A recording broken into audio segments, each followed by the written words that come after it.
Inclusion. Pain. Hello, guys, it's Erwin, also known as Sam Library. I see you. You see my pupil? You're my pupil. I'll teach you. I'll teach you. Alright, come on now. So, in this video, I want to continue off of something. Remember that one where it's got James and that girl standing outside some building while we talk about 442 hertz converters, downsamplers, and how the chords in those songs originally were fine as they were designed, but when you down tuned it, like the notes by themselves probably feel like all nice, like nature, like 432 hertz, but overall resonance wise, which is when two frequencies come together at the same time, you have a third effect that neither of these two by themselves could ever put out by themselves individually.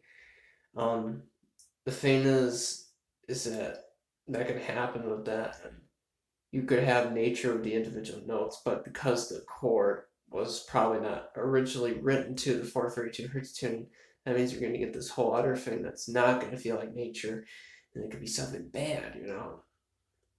Like for example, as far as the octave of A4 is concerned, like say you have 520 hertz, but like A4, I think you have to do 444. So now this key by itself is on love, and this key by itself is on love, but when you push them both together, you get your third effect. And that particular chord I had in that one video, it shows like a piano thing, Casio keyboard. That one's Sadness, and Sadness is 436 hertz tuning on A4, so that's 8 hertz apart from the love. Okay, so you remember the part where I said, well, I know this would be kind of boring for you people. It kind of sounds like I'm making fun of myself. I know this sounds boring for you people, but just like go listen to the stuff that's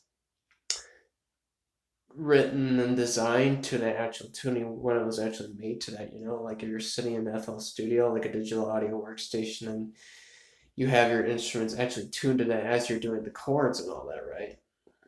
So, but I think if you look back on my video catalog, you see that I did like a quote unquote 432 hertz version for A Therapy for Pain by Fear Factory. So I'm going to explain to you that method of doing it. So it's not just downsampling it, and I have nothing against anybody that does that, you know.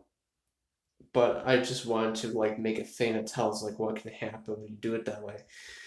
Now, I put a thing in the description that says how I did it with that, which is not just downsampling it, but I'm going to tell you what I did. So there's a program called Spleeter, Spleeter,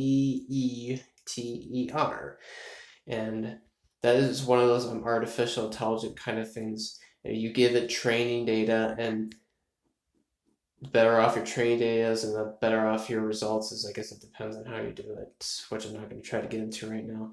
So, like, there's one data set that's trained on drums, there's another one's trained on vocals, and all this other, a bunch of other stuff. So I took A Therapy for Pain by Fear Factory, and then I ran it for Spleeter, and then isolated into quote unquote vocals, other, bass, and drums. So like the vocals and the other thing were actually on different tunings. So that meant I couldn't just like give everything the equal down sample.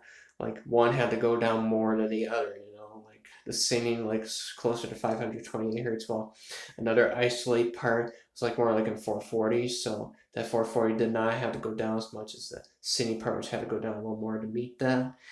And the other thing is that because I talk about overall resonance, I did a field test on it before I dished it out, and I think it felt fine to me. Oh, the only thing I can think of is that I was not wearing this EMF protection back then, so I was also getting blasted with, to some extent, with other things. And you have the overall resonance and all that. It's like, what was this guy on when he wrote this? Or, wow, why did I think this felt so great back then? Because now I'm not feeling it. Like, did I run a fan in the background when I composed it or something? Or why is this like it felt so great when I did it now? it feels like now when I listen to it without the other thing accompanying it, like a fan running in the background or EMF blasting at me, whatever frequency, it's like now I'm missing that part now, you know? So, all right, hopefully you don't feel like I wasted too much of your time. This is actually the fifth video I shot today, and I actually looked at the time this time. It's actually February 10th, so yeah, you guys take care, and yeah, I felt like I had to get stuff off my chest in a way, you know? So, yeah, take care.